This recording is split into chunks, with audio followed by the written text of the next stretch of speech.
If articles of impeachment against President Trump are drawn up, the House Judiciary Committee would be the panel to vote on whether to send them to the full House of Representatives. Tennessee Democratic Congressman Steve Cohen is joining us right now. He sits on that committee. Congressman, thanks so much for joining us.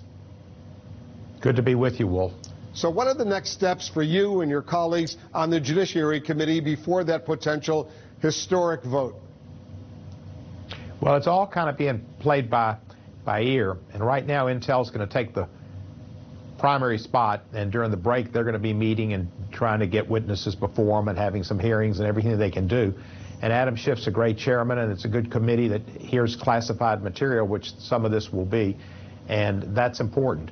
When we come back, certainly if there are recommendations for impeachment through that article and or others, it will come to judiciary for final approval before it goes to the floor. How much control will be allowed or discretion as far as adding maybe obstruction of Congress, which there's been blatant obstruction of Congress by this administration and will probably continue to be through the Intel hearing. Whether that will be added or not, I don't know, but I think it should be. Do you think, Congressman, do you think there'll be a full House vote on articles of impeachment by Thanksgiving? I think it's entirely possible, but I think that they will stonewall and obstruct Congress as they have done in the past, this administration. I think it's going to be hard to get the witnesses in, and they will do all they can. They certainly won't want us to see that server, which I want to see. Secretary Castro was so accurate in all of his descriptions and discussions earlier in the show. We need to see that server because it could very well contain information about Trump telling Putin things about the Ukrainian situation or about financial deals or his discussions with MBS concerning things with Khashoggi and who knows what. So the fact that they have a hidden server is so ironic, since they were so jonesed on Hillary Clinton's server.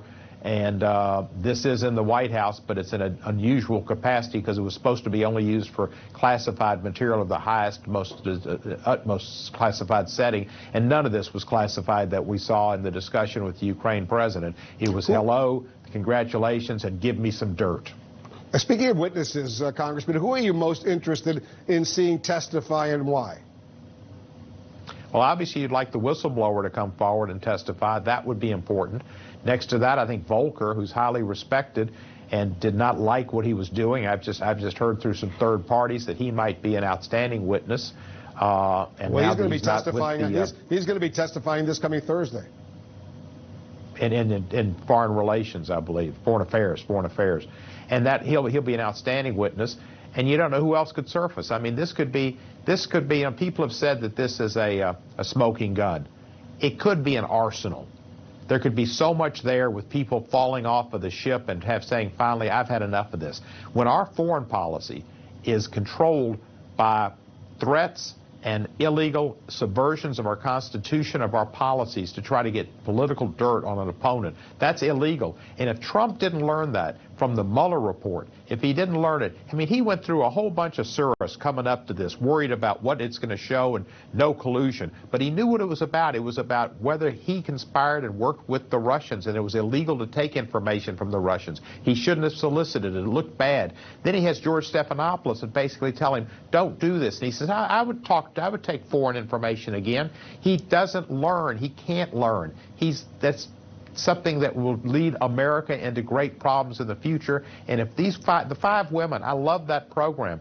They stood up along with two men, Cisneros and Crow, two fine other freshmen, and wrote that op-ed. They saw, and based on their experience as military and CIA, the danger it presented to our country. Our national security was at risk, and they stood up, as every Democrat should stand up, every Republican could stand up, because it ought to be every American.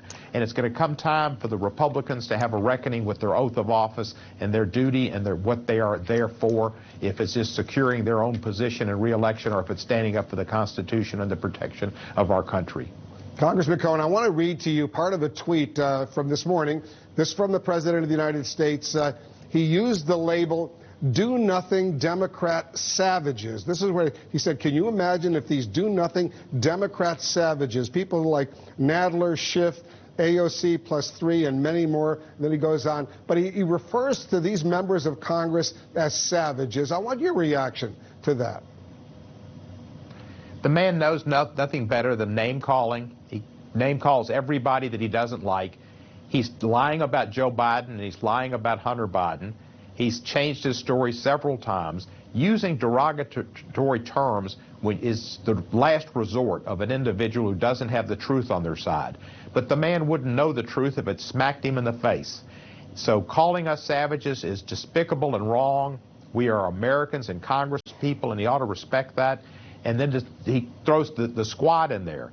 The reason he throws the squad in there is because they are minorities. They are brown and black Americans, and it's a slight at them. That's just part of his game plan. Now, these 7 other folks that just came out and the 5 women that call themselves the badasses, they're Caucasians. He'll probably come up with names for them, too. It's unbelievable that he would do such a thing with Air Force and Navy veterans and CIA people who didn't have bone spurs. And if they did, they would have still gone to bat for their country because that wouldn't have stopped them. But this man has no limits to how far he'll go, and we should expect him to get worse and worse as he sees the noose coming around his neck and his leaving power. Congressman Steve Cohen, thanks so much for joining us. Good to be with you, and Happy New Year. Happy New Year to you as well. Much more on our special coverage coming up, including the latest on what the resignation of the U.S. Special Envoy to Ukraine could mean for the Trump administration.